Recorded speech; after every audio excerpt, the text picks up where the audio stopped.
आदिशक्ति मां त्रिपुर सुंदरी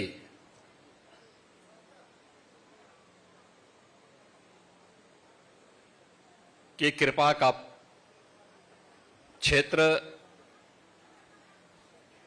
त्रिपुरा के इस पश्चिमी क्षेत्र में आयोजित आज के इस समारोह में त्रिपुरा के माननीय लोकप्रिय मुख्यमंत्री डॉक्टर मानिक साहा जी, इस संपूर्ण कार्यक्रम के आयोजक और संयोजक, जिनकी सेवाओं के लिए प्रधानमंत्री मोदी जी ने उन्हें भारत सरकार की ओर से पद्म पुरस्कार से सम्मानित किया है, ऐजे पूज्य संत श्री चितरंजन महाराज जी, आज के इस समारोह में उपस्थित लोकसभा के हमारे माननीय सांसद और इस क्षेत्र के यहां के लोकसभा के त्रिपुरा से माननीय सांसद, पूर्व मुख्यमंत्री श्री विप्लव देव जी, राज्यसभा के माननीय सांसद और भारतीय जनता पार्टी के त्रिपुरा स्टेट के अध्यक्ष श्री राजीव भट्टाचार्य जी,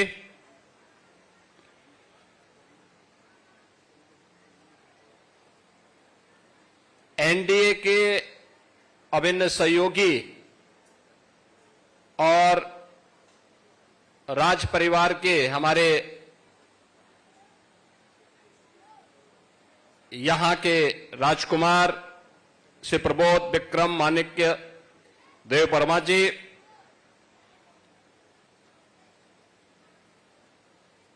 मंच पर उपस्थित हमारे सभी पूज्य संत चरण,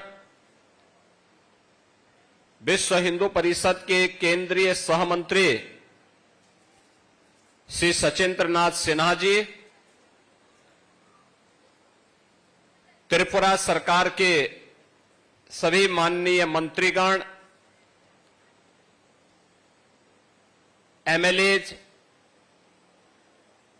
और उपस्थित शांतिकाली मठ से जुड़े हुए सभी उपस्थित भक्तगण, शुभचिंतकगण, अतिथिगण और उपस्थित बहनों और भाइयों, मैं सबसे पहले मां त्रिपुर सुंदरी की इस पावन धरा को कोटि कोटि नमन करते हुए इस पूरे कार्यक्रम के आयोजक और संयोजक श्री चित्त महाराज को अभिनंदन करता हूं, उनका धन्यवाद करता हूं कि उन्होंने अपने पूज्य गुरुदेव श्री श्री शांति काली महाराज की स्मृति को, उनके संकल्प को इस भव्य मंदिर के रूप में, मां सिद्धेश्वरी मंदिर के रूप में यहां पर स्थापना का कार्य संपन्न करके आज इस पूरे मंदिर को त्रिपुरा क्षेत्र की जनता के लिए मां त्रिपुर सुंदरी की कृपा के साथ साथ मां सिद्धेश्वरी का भी कृपा उन पर बरसेगी, यह अपने गुरु के संकल्प को आपने आगे बढ़ाया है। इसके लिए मैं आपका हृदय से अभिनंदन करता हूं। आपको मैं कोटि कोटि बधाई देते हुए आप सबके प्रति भी मंगलमय शुभकामनाएं व्यक्त करता हूं। ये हम सब के लिए अत्यंत महत्वपूर्ण क्षण है कि हम त्रिपुरा के इस पश्चिमी क्षेत्र में मां सिद्धेश्वरी के इस मंदिर की प्राण प्रतिष्ठा और उद्घाटन समारोह के साथ आज यहां पर पूज्य संत श्री श्री शांति काली महाराज की स्मृतियों के लिए भी आज उन्हें स्मरण करने के लिए यहां एकत्र हुए हैं। और यह एकत्रीकरण ऐसे समय में हुआ है जब एक ओर हम त्रिपुरा के अंदर एक लोकप्रिय सरकार के सानिध्य में जो डबल इंजन की सरकार है, डबल स्पीड के साथ विकास और त्रिपुरा के सर्वांगीण विकास के लिए कार्य कर रही है, तो दूसरी ओर हम सबके सामने धार्मिक क्षेत्र में भी हो रही प्रगति जहां हमारे लिए उल्लेखनीय है, लेकिन वहीं बगल में आपकी हजारों किलोमीटर से जुड़ी हुई सीमा के अंदर जो हमारे बंधुगण रह रहे हैं उनकी क्या स्थिति है, यह आप सबसे किसी से भी छुपी हुई नहीं है। बहनों और भाइयों, हम सबको इस बारे में ध्यान रखना होगा। धर्म एव हतोहंति धर्मो रक्षति रक्षिता। अगर आप धर्म की रक्षा करेंगे तो धर्म आपकी रक्षा करेगा, लेकिन अगर आप अपने स्वार्थ के लिए उस धर्म का बलिदान कर रहे हैं तो वह धर्म भी आपके साथ उसी प्रकार का व्यवहार करेगा। हमारी सनातन मान्यता रही है, यतो धर्मस् ततो जय, और यही हम सब की शिक्षा है। हम सब आज एक भारत श्रेष्ठ भारत के रूप में पूरे देश के अंदर उत्तर दक्षिण पूरब पश्चिम एक मजबूत भारत के लिए कार्य कर रहे हैं। प्रधानमंत्री मोदी जी का संकल्प, उनका सामर्थ्य और उनकी विजनरी लीडरशिप हम सबको एक नई यात्रा के साथ आगे बढ़ा रही है। और हम सब ये भी जानते हैं कि भगवान श्री कृष्ण की जब स्मृति हम सबके सामने आती है तो भगवान श्री कृष्ण एक हाथ में मुरली है तो दूसरे हाथ पे सुदर्शन भी तो है उनके हाथ में। केवल मुरली से काम नहीं चलेगा, बल्कि सुरक्षा के लिए सुदर्शन भी आवश्यक है। और सुदर्शन भी जब आपके सामने होगा तो फिर किसी श्री श्री शांति काली महाराज को अपना बलिदान नहीं देना पड़ेगा। बहनों और भाइयों, आज कितना सौहार्दपूर्ण और सुरक्षित माहौल त्रिपुरा के अंदर है। क्या यह माहौल आज से 7 वर्ष पहले, 10 वर्ष पहले क्या संभव था? क्या यह संभव था? क्या यह सुरक्षा का माहौल इस रूप में था? संभवतः नहीं। मुझे याद है जब पूज्य संत शांति काली महाराज ने आश्रम की श्रृंखला को खड़ा करके अपने कार्यक्रमों को आगे बढ़ाया था 1994 में, उनका कार्य अद्भुत था, सराहनीय था, हम सबके लिए एक नई प्रेरणा है, अभिनंदनीय है। और शांति काली महाराज ने उस समय जो संकल्प लिए थे, आज चितरंजन महाराज उस कार्यक्रम को मजबूती के साथ बिना रुके, बिना डिगे, बिना थके कार्य कर रहे हैं। और इसीलिए तो भारत सरकार भी आज आपका अभिनंदन कर रही है। पद्म पुरस्कार भारत का सर्वोच्च पुरस्कार है, नागरिक सम्मानों में से एक है। उस पुरस्कार से आपको सम्मानित कर रही है, क्योंकि इस क्षेत्र में जिस ऊर्जा के साथ आपने काम किया है, अपने गुरु के संकल्पों को आगे बढ़ाने का कार्य किया है, वे अभिनंदनीय है। लेकिन यहां पे हमारे त्रिपुरा के महाराज भी यहां पर उपस्थित हुए हैं। हम दोनों एक ही परंपरा से जुड़े हुए हैं।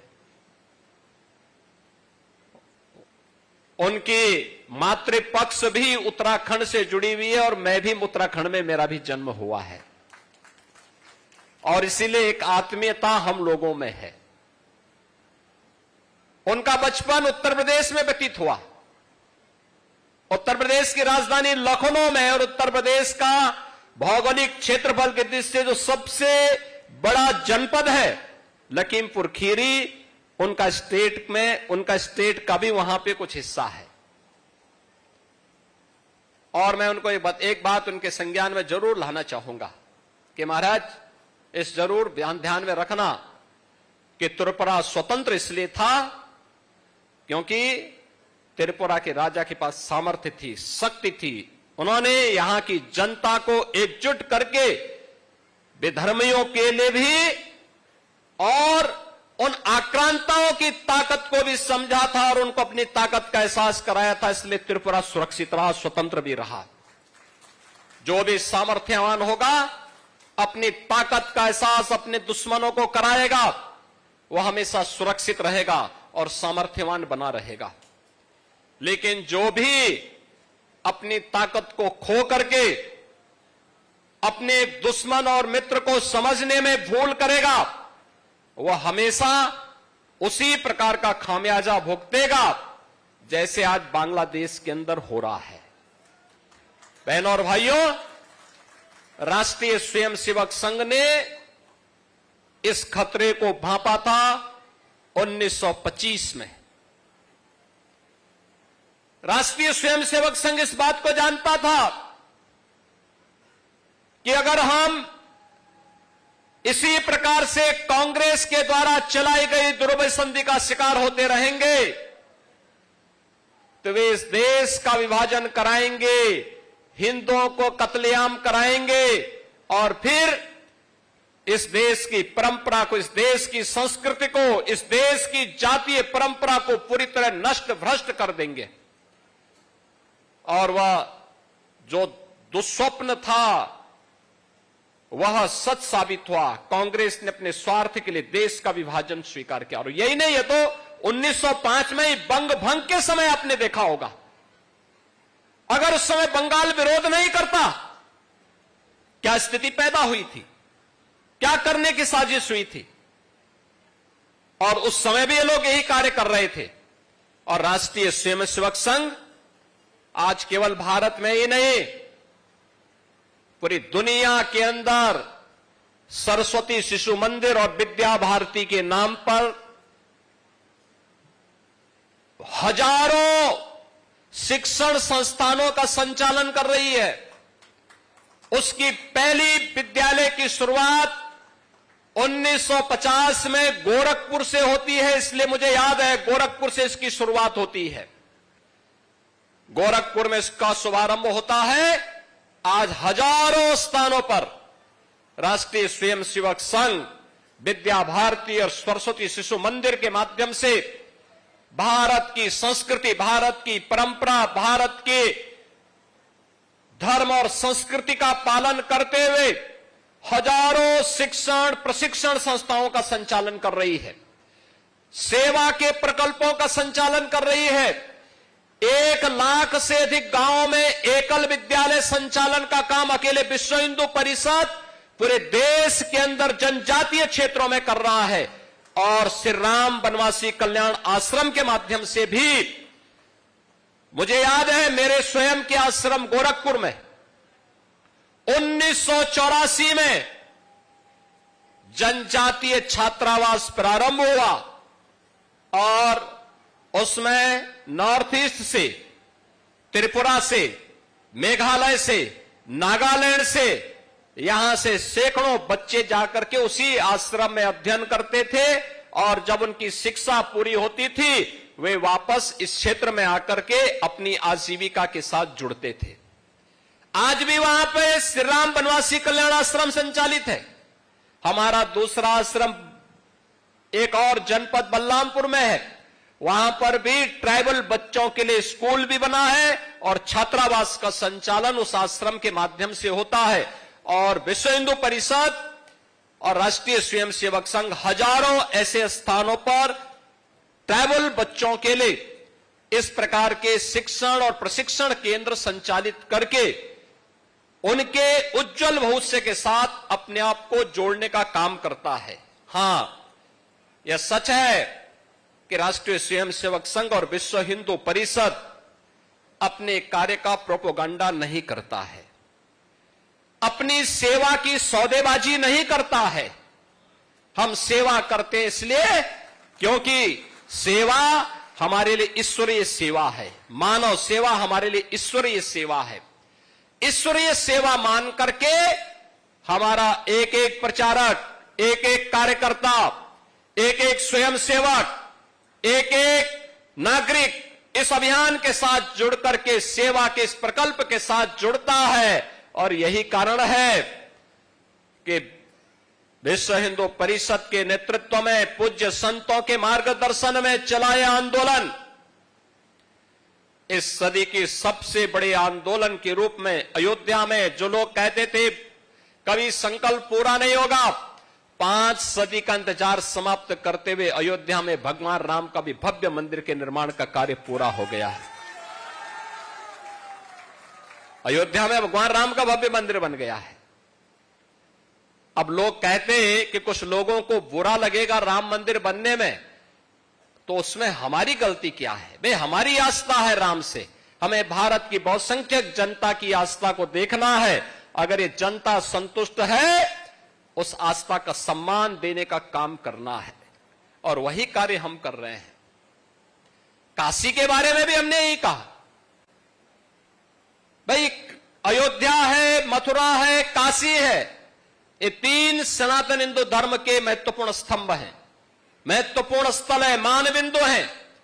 और आज नहीं तो कल तीनों स्थान फिर से हिंदू धर्म और आस्था के प्रतीक के रूप में जैसे आज पूज्य हैं, उसी भव्य रूप में आगे बढ़ते हुए दिखाई देंगे। कोई संदेह नहीं होना चाहिए। हमें एक दूसरे की आस्था का सम्मान करना चाहिए।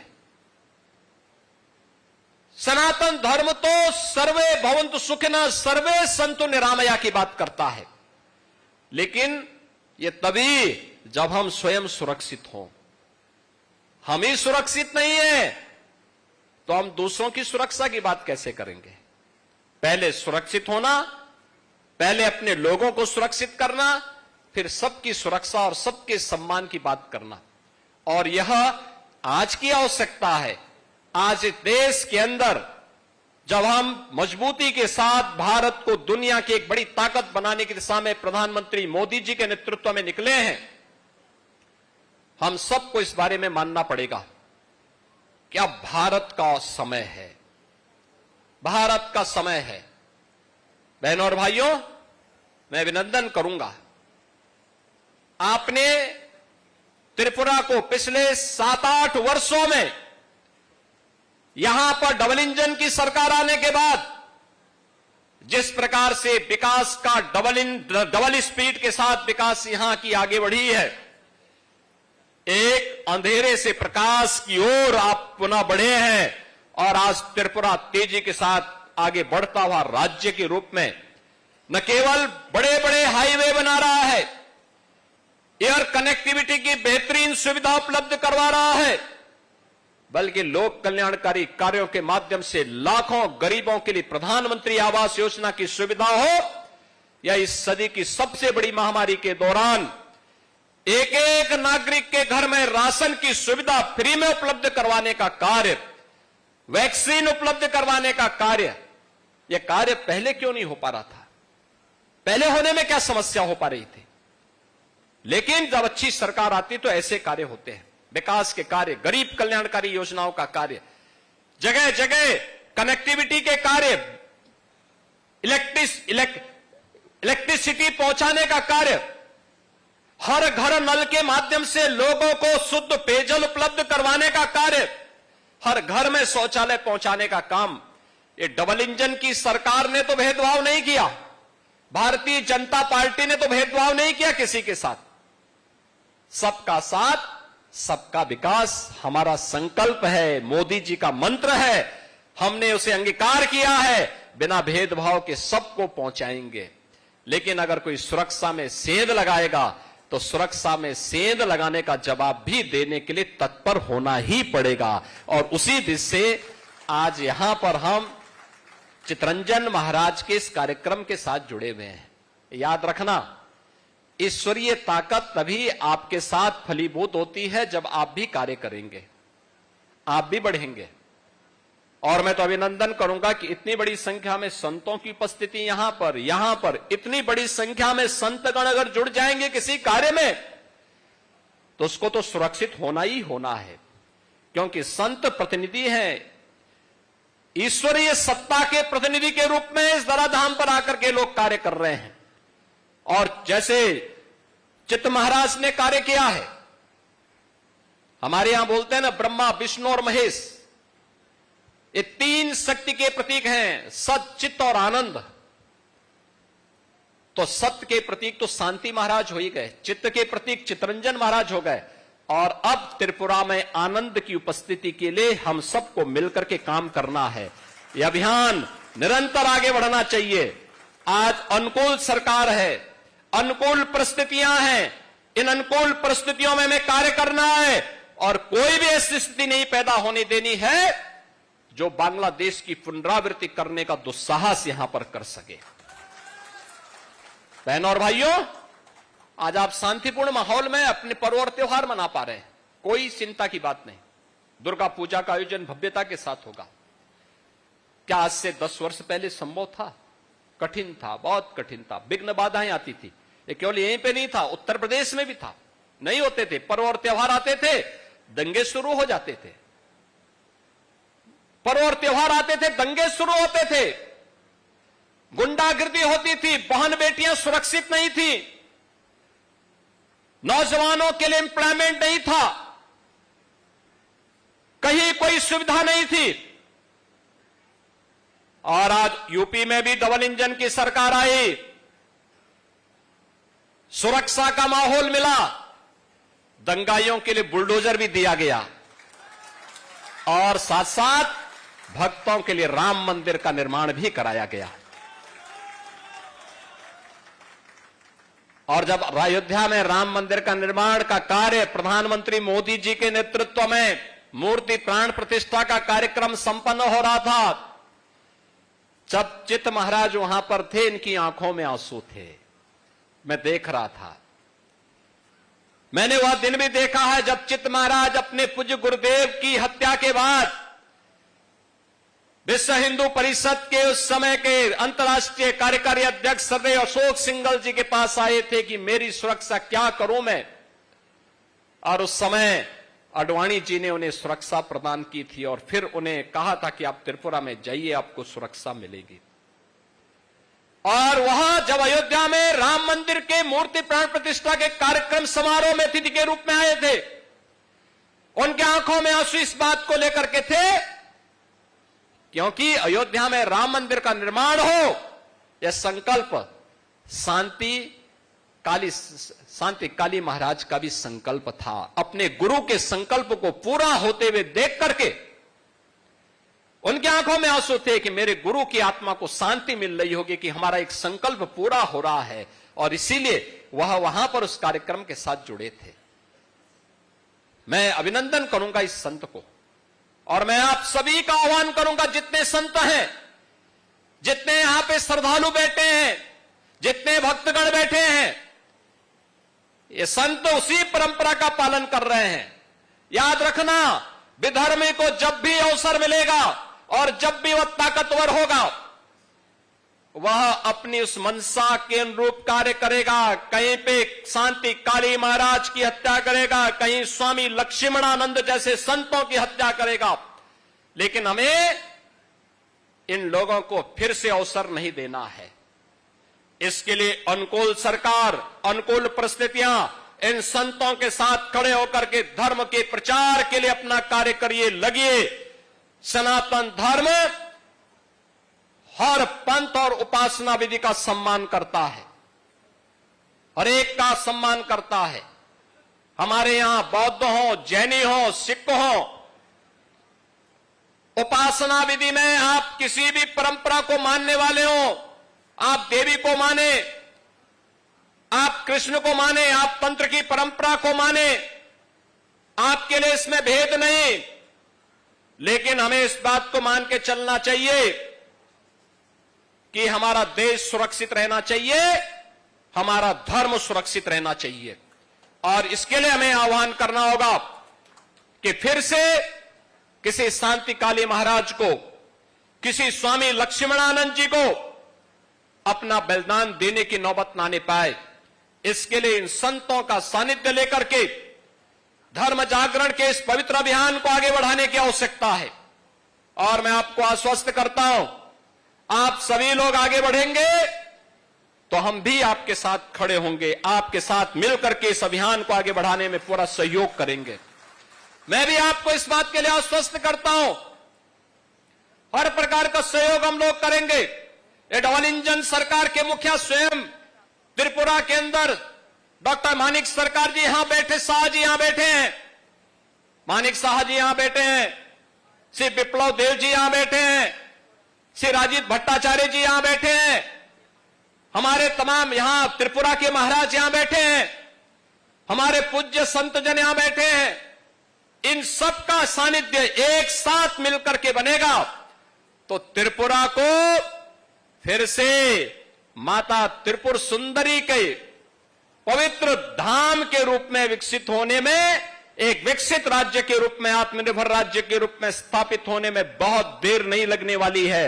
अब अच्छी दिशा में एक कार्य आगे बढ़ चुका है और हमें उस दिशा में मिलकर के फिर कार्य करना है। लेकिन अपने मित्र और शत्रु को पहचानने की ताकत को भी पालना होगा।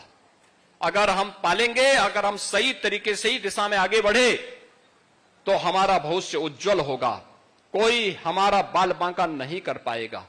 और हमें इस दिशा में पूरी पवित्र हृदय के साथ आगे बढ़ने की आवश्यकता है। मैं यहां पर से चित्त महाराज को इस बात के लिए अभिनंदन करूंगा, उन्होंने बहुत वो किया। यद्यपि यहां पर जो कार्यक्रम था शांतिकाली महाराज का, उनका बलिदान दिवस 27 अगस्त को पड़ता है और उस दिन हमारा कार्यक्रम यहां पर था। यहां पर उस समय एक आपदा आ गई थी, कार्यक्रम स्थगित हुआ और मैं भी इस बात को मानता था कि हो सकता है कार्यक्रम हो गया हो।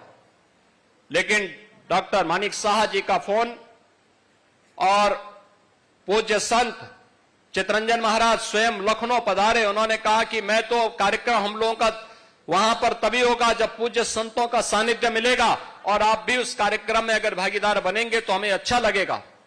मैंने कहा भाई, आपके पूज्य गुरुदेव ने धर्म के लिए, देश के लिए अपने आप को बलिदान किया, हमारा दायित्व तो बनता है कि उनकी स्मृतियों को आगे बढ़ाने के लिए कुछ भी योगदान कर सकें। जब आप कहेंगे हम आपके बीच उपस्थित होंगे। और आज बहनों और भाइयों, मुझे बहुत अच्छा लगा आपकी श्रद्धा देख करके, आपका समर्पण देख करके, धर्म के प्रति आपकी निष्ठा देख करके, अपने इन जनजातीय बंधुओं के बीच में रह करके 150 बच्चे इस आश्रम में रह करके शिक्षा का अध्ययन कर रहे हैं। एक आश्रम में 350 बच्चे हैं, एक में 250 बच्चे हैं। ये सभी बच्चे भारत के कर्णधार बनेंगे, भारत को एक नए भारत के रूप में, विकसित भारत के रूप में स्थापित करने की नींव चितरंजन महाराज के द्वारा रखी जा रही है। और इसमें हम सबका सहयोग मिलना चाहिए, पूरा सहयोग मिलना चाहिए। और याद रखना, अयोध्या में राम मंदिर का निर्माण हो या फिर त्रिपुरा में त्रिपुर सुंदरी, मां त्रिपुर सुंदरी के मंदिर के सुंदरीकरण और पुनरुद्धार कार्य का जो कार्यक्रम यहां पर प्रारंभ किया है डबल इंजन की भारतीय जनता पार्टी सरकार ने, ये दोनों विकास और विरासत की कड़ी को आगे बढ़ाने का ही अभियान है। याद रखना, दोनों साथ साथ चलने चाहिए। धर्म भी साथ चलेगा तो साथ साथ हमें अपने सुरक्षा और समृद्धि के लिए भी उसी सतर्कता के साथ कार्य करना है। आज के इस अवसर पर हम सब मिलकर के इन अभियानों को आगे बढ़ाएंगे। एक पक्ष यह, दूसरा बांग्लादेश के हालात क्यों हो रहे हैं, इस पर भी चिंतन करने की आवश्यकता है। कौन लोग इस हालात के लिए जिम्मेदार रहे? 1947 के पहले कौन लोग थे जो लोग भारत के विभाजन का पक्षधर बनकर के मुस्लिम लीग की मंशा को और कांग्रेस की सत्ता लोलुपता के चक्कर में पड़ करके भारत के दुर्भाग्यपूर्ण विभाजन के लिए जिम्मेदार हैं? उन लोगों के बारे में सही जानकारी देने की आवश्यकता है। याद रखना, अगर उस समय के समाज ने, बहनों और भाइयों, उस समय के समाज ने पहले जो आंदोलन किया था 1905 में बंग भंग का जो अंग्रेजों की साजिश थी, जैसे उसे विफल किया था, ऐसे ही मुस्लिम लीग की साजिश को विफल करने के लिए उस समय का कांग्रेस नेतृत्व और जोगेंद्रनाथ मंडल ये मिलकर के अगर मुस्लिम लीग की मंशा पर पानी फेरने का काम करते तो कभी भी ये पाकिस्तान जैसा नासूर नहीं बनता। पाकिस्तान एक नासूर है और जब तक इसका ऑपरेशन नहीं होगा तब तक इस कैंसर की समस्या का समाधान नहीं होने वाला है। और आज इसकी शुरुआत हो रही है। आज आप देख रहे होंगे पाक अधिकृत कश्मीर में पाकिस्तान से अलग होकर के भारत में शामिल होने की मांग शुरू हो गई है। बलूचिस्तान में पाकिस्तान से अलग होने की मांग उठ खड़ी हो गई है। और एक पाकिस्तान जब तक इस धरती पर है, याद रखना, ये मानवता का कैंसर है।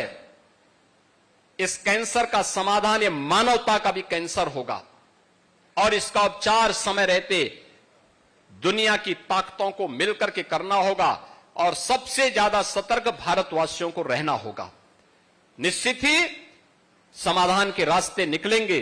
एक विकसित और आत्मनिर्भर भारत की परिकल्पना के लिए पूज्य संतों के सानिध्य में उनके संकल्पों के साथ आगे बढ़ते हुए हम डबल इंजन सरकार के कार्यों को मजबूती के साथ जमीनी धरातल पर उतारने का कार्य करेंगे। मां त्रिपुर सुंदरी, मां सिद्धेश्वरी देवी और यहां पे पूज्य संत शांति काली महाराज के श्री चरणों में नमन करते हुए आप सबको इस पूरे अभियान के प्रति, इस पूरे कार्यक्रम के लिए अपनी शुभकामनाएं देता हूं, बधाई देता हूं।